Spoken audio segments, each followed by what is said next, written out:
Bonjour à toi à la maison, c'est un plaisir de te retrouver en ce mardi. Alors aujourd'hui, on continue notre thématique concernant le conte, mais avant tout, je veux revenir sur des partages qui ont eu lieu la semaine dernière. Je vous avais demandé de faire un défi créatif à l'aide de vos empreintes. Eh bien, il y en a quelques-uns qui m'ont envoyé, dans le fond, ce qu'ils ont fait. Alors, je vais te les présenter parce que je trouvais ça tout à fait merveilleux. Alors, je commence avec ici, je te mets ça en grand écran pour laisser place à l'artiste. Alors, Héloïse, qui nous partage en fait un défi d'empreinte, comme je te parle. Alors, elle a fait différents personnages en rajoutant, oui, du marqueur noir, tout ça. Alors, on voit l'araignée, le cochon. Alors, très, très, très joli, très créatif. Ici, regardez le magnifique dessin de Florence, où est-ce qu'on voit que les personnages croient qu'ils ont été faits avec les empreintes. Un peu tout, même ici, la licorne qui est vraiment très jolie avec l'aide de ses empreintes. Ensuite, ici, Justine, regardez comment c'est beau. Même l'arrière-plan est fait, semble être fait avec ses empreintes et différents éléments, que ce soit des insectes ou autres personnages. Ici, Sacha nous présente une fleur, toute faite à l'aide de ses empreintes. Zoé ici, de magnifiques personnages, beaucoup de petits chats, mais aussi d'un oiseau. Alors, très, très beau, toujours à l'aide de ses empreintes. Elle a été inspirée par ça pour faire ses petits personnages. Alors, merci à tous ceux qui partagent, parce qu'effectivement, moi, j'adore regarder ce que vous faites et surtout quand vous embarquez dans mon défi, ça me donne le goût d'en faire d'autres. Alors, aujourd'hui, on continue la thématique du conte et c'est la raison pour laquelle je t'ai dessiné ce loup. Oui, c'est un loup. Un loup je l'ai rendu comme humain, avec des qualités d'humain. Je l'ai donc personnifié, en lui donnant par exemple comme si un loup pouvait jouer au soccer, pouvait parler. Et ça, c'est une des choses qu'on peut retrouver dans les contes, où est-ce que les personnages, que ce soit des animaux, prennent la forme humaine, disons, et justement, ça fait quelque chose de fantastique, mais de tout à fait normal en ce qui a trait au conte.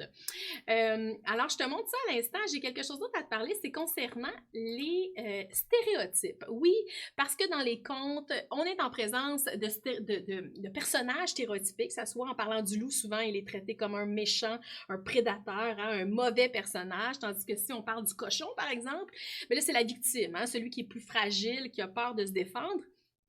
C'est la même chose avec les filles et les garçons. On peut penser à la princesse qui est davantage douce, gentille, c'est ça, qui est la victime, disons, dans certaines histoires.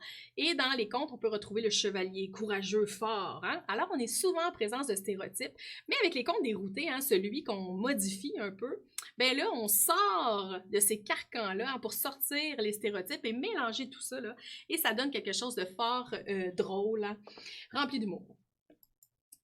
Aujourd'hui, ce qu'on voit en mathématiques, avant tout, je vais juste te faire le plan de notre rencontre. On va voir la masse et on va voir la capacité. Alors, tu vois un petit peu là, la masse ici. Mais avant toute chose, j'aimerais commencer avec un nombre du jour, comme je fais à chaque semaine. Alors, ce que je veux que tu fasses, c'est d'inscrire la date du jour. Aujourd'hui, on est le 2 juin. Et on va travailler ensemble un nombre du jour avec des nombres, avec des chiffres décimaux. Alors, le 2 juin 2020, et aujourd'hui, mon nombre du jour, là, tu peux le mettre à la façon de ton choix. Moi, j'aime ça quand c'est très coloré et vivant. Alors, j'ai choisi pour toi 48 324 et 57 centièmes. C'est comme ça qu'on dit ça. Souvent, on entend le 48 324,57, mais tu dois savoir que ça, c'est 57 centièmes. Alors, habituellement, ce que je fais avec toi, c'est de vérifier si tu connais la valeur de position. Alors, si par exemple, je te demande quelle est la valeur disons, du 8, qu'est-ce que tu me répondrais? Ensuite, là, réponds-y, OK? Après, je vais le refaire avec toi. Alors, si je te demande aussi maintenant combien il y a, disons, de dixièmes, qu'est-ce que tu me répondrais? Là, c'est un bon moment où est-ce que quand je t'envoie des questions comme ça, après tu fais pause, tu réponds aux questions et après tu continues parce qu'ensuite je vais te livrer les informations. Ensuite, ce que je veux faire avec ce nombre-là, c'est d'arrondir. On avait vu ça les dernières semaines, j'ai commencé à travailler ça avec toi. J'aimerais que tu arrondir ce nombre à la centaine. À la centaine près. Et on va terminer en essayant d'ajouter à ce nombre-là ajout de 62 centièmes. On essaie ça. Mon crayon commence à faire défaut, fait que je vais le mettre de côté parce que tu n'y verras rien. OK. Alors, maintenant, commençons. Alors, si j'ai la valeur du 8, je m'en vais voir mon 8, il est à quelle position? Bien là, si toi, ça t'aide, pourquoi ne pas intégrer ce nombre-là dans un tableau de valeurs? C'est très aidant de faire ça. Hein? On a unité, dizaines, centaines, unité de mille, dizaines de mille. Ici, on a les dixièmes et on a les centièmes. Et là, donc, quand on parle du 8, on voit tout de suite que c'est 8 unités de 1000. Et comment j'écris ça? Bien, j'écris 8000. Combien il y a de dixièmes? Et là, j'aurais dû mettre un S parce que c'est sûr qu'il y en a beaucoup. Hein? Les dixièmes, c'est la position ici du 5. Mais 5, ce n'est pas la quantité de dixièmes. C'est un chiffre qui est positionné là, qui est 5. Mais tu dois être conscient qu'il y a eu, s'il y a des chiffres avant, il y a eu des regroupements de dixièmes à plusieurs reprises pour se rendre jusqu'à ce gros nombre-là. Alors moi, mon truc à moi, ben, qui est un truc, une stratégie, peu importe, c'est d'aller prendre ta position et d'aller conserver ce qu'il y a jusqu'au début. Alors ma réponse serait donc, il faut que je regroupe convenablement 483 245 dixièmes dans ce nombre. Maintenant, si je veux arrondir à la centaine près, je dois aller repérer ma centaine. Dans ce cas-ci, c'est le 3. Et je dois me demander, est-ce qu'il est plus proche du 300 ou de la centaine supérieure qui est 400? Et là, c'est à toi de voir. 324. Est-ce que tu le sais si c'est plus proche de 400 ou de 300? Probablement. Hein? Alors, la réponse à l'arrondissement, ce serait donc 48 300. Hein? Parce que là, j'oublie, après les centaines, j'oublie les chiffres parce que j'arrondis. Ensuite, je veux ajouter à ce nombre 62 centièmes. Mais là, il faut que tu saches repérer les centièmes. Hein? Les centièmes se retrouvent ici. Alors, je vais faire un calcul. Ce que je vais faire, c'est que je vais les additionner à la forme verticale. Alors, je réécris mon nombre. 48 324,57. Et là, je veux additionner, il me dit 62 centièmes. Mais là, il faut que je sache écrire 62 centièmes pour bien l'ordonner hein, selon les colonnes. Alors, j'ai 62 centièmes, ça s'écrit comme ceci. Et là, il ne me reste plus qu'à additionner comme un nombre hein, tout à fait normal. Et il ne faut juste pas que j'oublie hein, d'aller remettre ma virgule. 7 plus 2 centièmes, ça me donne 9 centièmes. 6 plus 5 dixièmes, ça me donne 11 dixièmes. Je vais aller porter ici. 4 une, ça fait 5 unités. Et là, ben, j'ai rien d'autre à rajouter. Fait que je m'en vais juste réécrire mon nombre. La réponse était donc 48 325 et 19 centièmes. Ça va pour ça? Alors, c'est ce qui avait trait au nombre du jour. Maintenant, j'efface ça et on passe à la notion qui est davantage reliée à la mesure. On avait vu les mesures, hein? On avait vu les mesures de longueur. Entre autres, on avait vu la mesure du temps. Bien, aujourd'hui, on travaille la masse et la capacité, qui est un peu similaire, je t'avoue, hein? Parce que dans tous les cas, quand tu mesures, tu as besoin pour comparer ou pour additionner hein, des quantités de mesure, que ça soit écrit avec la même unité de mesure. Je m'explique. Si je fais, par exemple, centimètres, puis je vais additionner des mètres, bien, il faut tout que je mette en centimètres ou tout que je mets en mètres. Sinon, je n'arriverai pas à les calculer. Même chose avec des minutes puis des heures. Même chose avec les quantités qu'on va voir aujourd'hui. Alors, on commence. Masse. Alors, la masse, c'est la première chose que tu peux inscrire dans ton cahier. C'est la première chose qu'on va voir concernant justement la capacité, le poids. Alors, tu vois ici, il y a un éléphant que je t'ai mis à l'écran et une plume. Pourquoi je t'ai indiqué ça? C'est que je veux que tu saches que si on parle, par exemple, d'1 kilo, peu importe l'espace que ça va occuper, bien, le kilo va toujours avoir le poids du kilo. Hein, que ça se compare d'1 kilo de plume ou d'1 kilo de nourriture, de fruits, bien, c'est le même poids, hein? Même si ce n'est pas le même objet. Peu importe la quantité qu'il va prendre. Alors, ce que je veux voir avec toi, c'est de dire hein, que la masse, c'est quelque chose qu'on utilise vraiment tous les jours. Tu vas à l'épicerie, disons, et tes parents ou toi, là, vous prenez des fruits, des légumes. Bien, la plupart du temps, tu regarderas, mais à l'épicerie, on va déposer ces fruits-là sur une balance et on va les peser, justement pour déterminer le poids qui va nous servir à déterminer le prix. Hein? Alors, le prix des fruits et légumes, c'est en fonction du poids qu'ils occupent sur une balance. Ça va? Et souvent, ben, en fait, dans tous les cas, hein, quand on achète des fruits et des légumes à l'épicerie, ça va être en grammes. OK?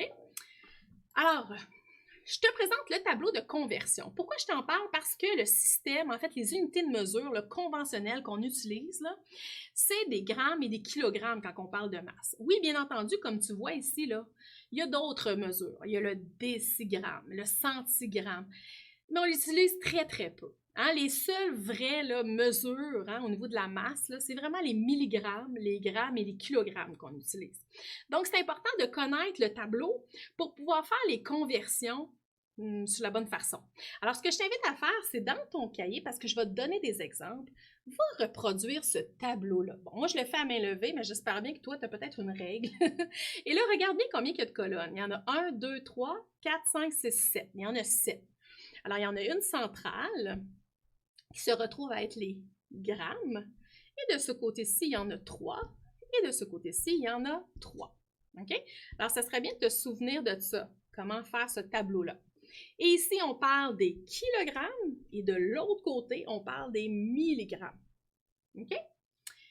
Et là, si tu sais ça, à mon avis, tu es capable de convertir toutes les mesures possibles. Tu me crois? On essaye ça, OK? Alors, ensuite, je vais te parler de la capacité. Alors, j'aimerais que dans ce tableau-là qu'on vient de faire ensemble, je vais te donner des exemples et je veux que tu essaies de les calculer pour justement pouvoir comparer, entre autres. Hein, ça sert beaucoup à comparer quand on peut convertir des mesures. Alors, on y va?